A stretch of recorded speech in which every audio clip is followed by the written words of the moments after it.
morning. Welcome to Q&A class. My name is Dr. Am I audible, everyone? Can you hear my voice? Yes, ma'am. Okay, Shreyang, thank you for responding. Thank you, Ishan. So, quickly, we will move ahead with the chapter which we were already continuing, which was crop production and management. And before that, I hope all of you are aware about this, that just immediately after class today, we have our practice session on the platform. Okay, so this class will get over at 12:30 and immediately after that we have our practice session on the platform for half an hour. So everyone keep your logins ready onto the platform. Okay, we will be just solving questions on the platform after this. Okay, now prerequisites for attending today's lecture would be that you should now be thorough with these terminologies, that is preparation of soil, sowing and adding manure and fertilizers. Okay, Anika, had you given the diagnostic test? Yes, ma'am.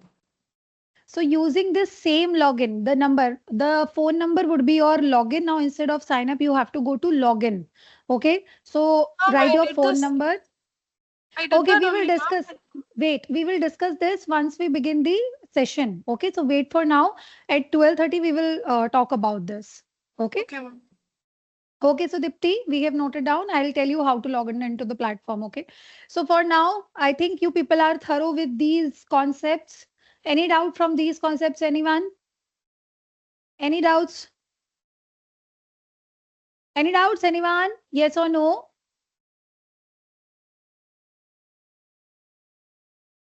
Okay. So now moving ahead, we are going to talk about irrigation today and protection from weeds. So this will be again our outline and you can expect one question from these two particular topics. Now, moving ahead.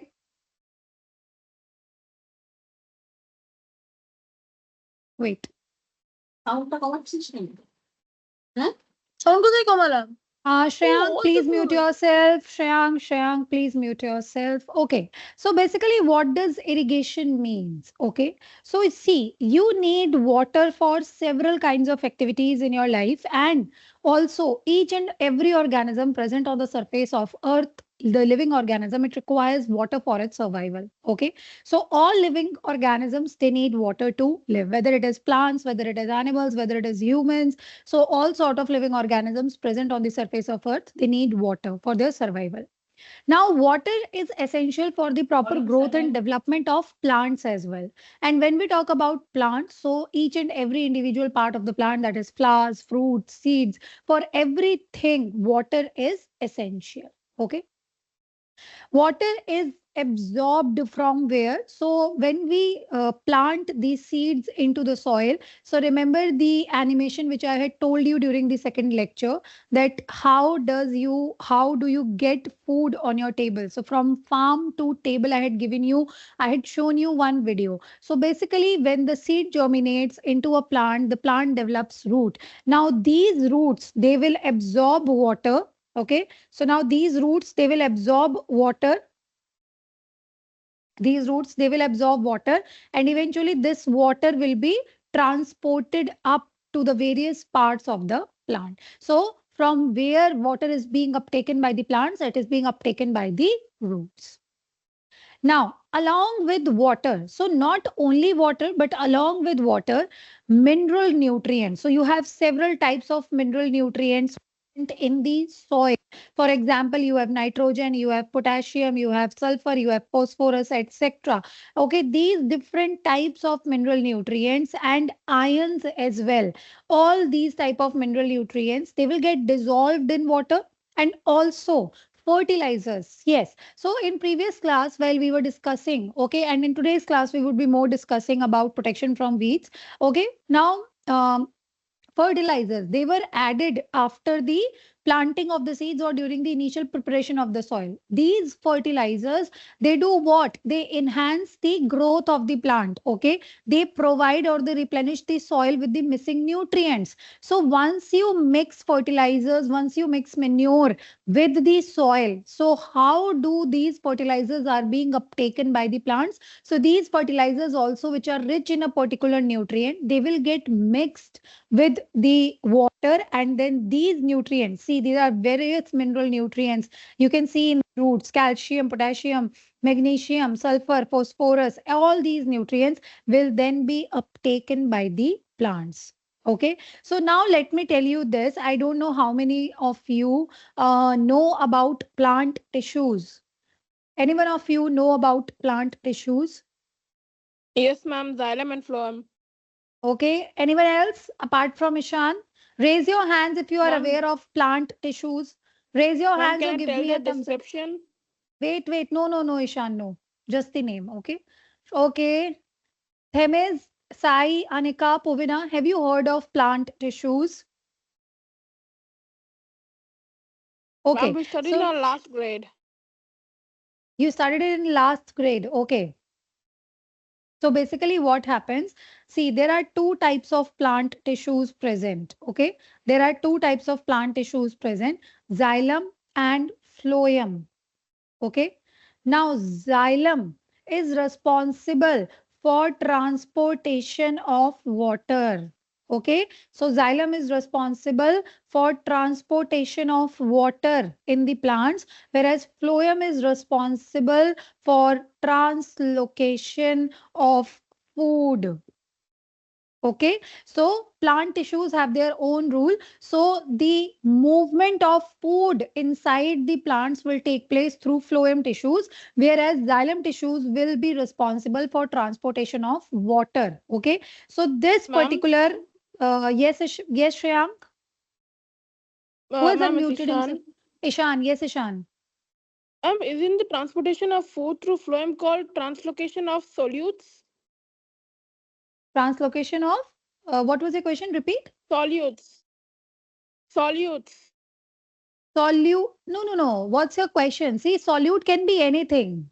Solutes can be your mineral, nutrients, ions, they can be everything. So they are dissolved in water and they are being uptaken. When we are talking about translocation of food, by food we means glucose, which is being synthesized during the process of photosynthesis, glucose or starch. Okay? Okay, ma'am. Okay, so translocation of food occurs through phloem, whereas water, whatever things will be dissolved in water, they will be always transported via xylem. Okay, now see this. So this tissue which is being shown to you here, that is xylem. Okay, and now through these xylem, these mineral nutrients, they will be uptaken by the plant and then they will be delivered to the different parts of the plant like this. Okay, is it clear? Is it clear to everyone? Yes, ma'am. Yes, Shreyank. Xylem transports water along with minerals and nutrients throughout the plant. Yes. Okay. Now, let's talk about germination of seeds. So what happens, just like in previous class, I had told you that particularly you need to sow your seed at a right depth in the soil. Why? Because the seed will be requiring moisture. It will now be requiring water, and that water will be uptaken from the roots, from the soil. That uptaker will be uptaken from the soil. Okay, so the seed which you are implanting in the soil, make sure that the soil is properly watered after sowing or before sowing also if it is too dry, and after sowing it is must that at regular intervals you supply water to the seeds. Okay, now, water is essential because germination will not take place under dry conditions. So, under dry conditions, this seed will not germinate your roots. It will neither develop into your shoot. Okay, so this seed will not germinate in absence of water. Now, other function of water is that sometimes in frost conditions, when there is too much of cold, okay, then water protects the crop from getting frozen, or you can say they protect the crop from frost, and also they protect the plants from hot air currents. So when the temperature rises, obviously water can serve as a blessing for the plants. It can protect the plants from extreme heat. Okay. Now to maintain moisture of the soil. So now the target is that you have to maintain moisture of the soil once you have understood that what's the importance of water. So it is important that you provide the soil with appropriate amount of water at regular intervals. So fields, they need to be watered regularly. Now, one more thing to note down here is that particularly when we talk about water, okay, so the main important role of water, that why particularly water is being needed by plants, that will always be photosynthesis. Okay, always be photosynthesis. Now, if you could recall the function equation of photosynthesis, then CO2 plus H2O gives C6H12O6 plus oxygen plus water again as a byproduct. Balancing the equation, you will get this in presence of sunlight and chlorophyll.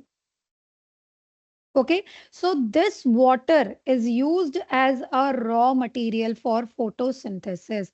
In absence of water, photosynthesis will not take place. If photosynthesis will not take place, then what will happen? The plant will eventually die, because plant depends on their nutrition. On what? They depend on their nutrition on photosynthesis. Okay, is it clear? So the main role of water, if being asked to you that why water is needed by the plants or why irrigation is necessary, because plants need water for photosynthesis. Clear? And then also you can say state several that the seeds will not germinate. Again, they will not germinate. Why? Because they will not be able to further in future perform photosynthesis, and also you need water for germination of seeds. Is it clear? Is it clear to everyone? Or shall I Yes, repeat ma'am. something? Okay, to everyone else?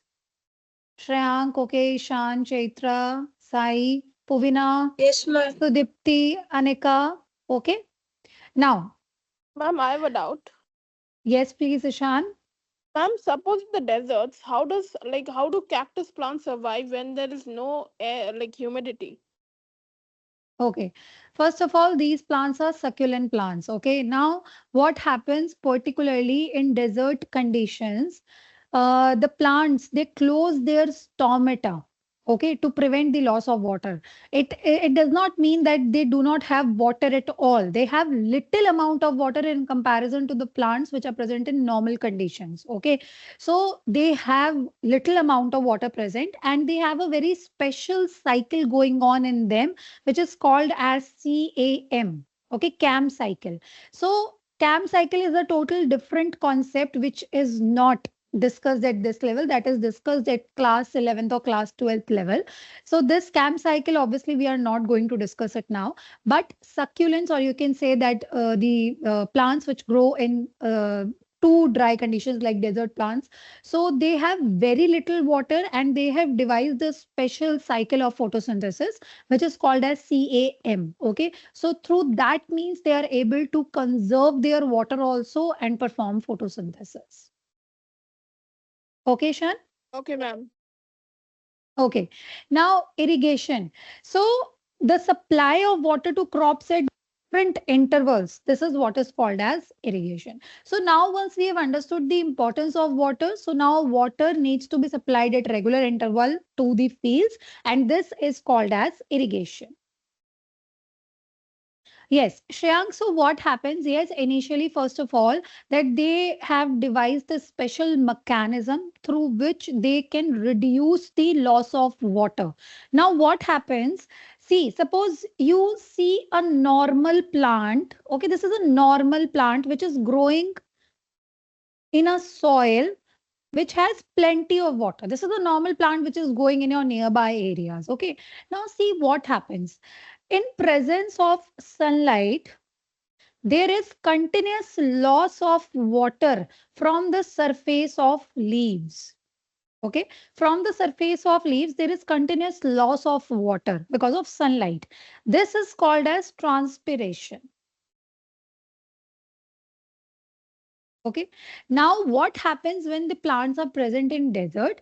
In desert plants, they have devised this mechanism where they can reduce this loss of water. Okay, they reduce their transpirational losses, and that's how they are able to survive in low water conditions also. Okay,